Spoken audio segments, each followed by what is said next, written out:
Canada ਦੀ ਸਰਕਾਰ ਜਿਸ ਤਰ੍ਹਾਂ CRS ਸਕੋਰ 75 ਤੇ ਲਿਆ ਕੇ ਐਕਸਪ੍ਰੈਸ ਐਂਟਰੀ ਰਾਹੀਂ 27,332 ਜਣਿਆਂ ਨੂੰ ਪੱਕਾ ਹੋਣ ਦਾ ਮੌਕਾ ਦਿੱਤਾ ਹੈ, ਉਸ ਦੀ ਚਾਰੇ ਪਾਸੇ ਸ਼ਲਾਘਾ ਕੀਤੀ ਜਾ ਰਹੀ ਹੈ। ਇਸ ਦੇ ਨਾਲ ਹੀ ਕੈਨੇਡਾ ਸਰਕਾਰ ਵੱਲੋਂ ਆਉਣ ਵਾਲੇ 3 ਸਾਲਾਂ ਦੌਰਾਨ ਹਰ ਸਾਲ 4 ਲੱਖ ਦੇ ਕਰੀਬ ਪ੍ਰਵਾਸੀਆਂ ਨੂੰ ਕੈਨੇਡਾ ਲੈ ਕੇ ਆਉਣ ਦਾ ਟੀਚਾ ਮਿਥਿਆ ਗਿਆ ਹੈ। ਹੁਣ ਇੱਕ ਹੋਰ ਖੁਸ਼ਖਬਰੀ ਸਾਹਮਣੇ ਆ ਰਹੀ ਹੈ ਕਿ ਕੈਨੇਡਾ ਸਰਕਾਰ owner operator LMIA labour market impact assessment category ਨੂੰ ਖਤਮ ਕਰਨ ਬਾਰੇ ਗੰਭੀਰਤਾ ਨਾਲ ਵਿਚਾਰ ਵਟਾਂਦਰਾ ਕਰ ਰਹੀ ਹੈ। ਓਨਰ ਆਪਰੇਟਰ LMIA ਜ਼ਰੀਏ ਕੈਨੇਡਾ ਵਿੱਚ ਬਿਜ਼ਨਸ ਸ਼ੁਰੂ ਕਰਨਾ ਜਾਂ ਖਰੀਦਣ ਦੇ ਨਾਂ ਹੇਠ ਵੱਡੇ ਪੱਧਰ ਤੇ ਹੇਰਾਫੇਰੀਆਂ ਅਤੇ ਠੱਗੀਆਂ ਕਰਨ ਦੀਆਂ ਖਬਰਾਂ ਸਨ। LMIA ਠੱਗੀਆਂ ਖਿਲਾਫ ਲਗਾਤਾਰ ਬੁਲੰਦ ਹੁੰਦੀ ਆਵਾਜ਼ ਕਾਰਨ ਕੁਝ ਬਿਜ਼ਨਸ ਅਦਾਰਿਆਂ ਵੱਲੋਂ ਜਾਲਸਾਜ਼ੀਆਂ ਤੋਂ ਤੌਬਾ ਕੀਤੀ ਗਈ ਹੈ।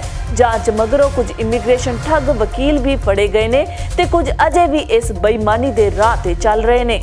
ਕੈਨੇਡਾ ਸਰਕਾਰ ਦਾ ਇਹ ਉਪਰਾਲਾ ਵਾਕਈ ਸ਼ਲਾਘਾਯੋਗ ਹੈ ਕਿ ਐਕਸਪ੍ਰੈਸ ਐਂਟਰੀ ਰਾਹੀਂ 27,332 ਜਣਿਆਂ ਨੂੰ ਕੈਨੇਡਾ ਦੇ ਵਿੱਚ ਸਥਾਈ ਤੌਰ ਤੇ ਪੱਕੇ ਹੋਣ ਦਾ ਮੌਕਾ ਦਿੱਤਾ ਜਾ ਰਿਹਾ ਹੈ।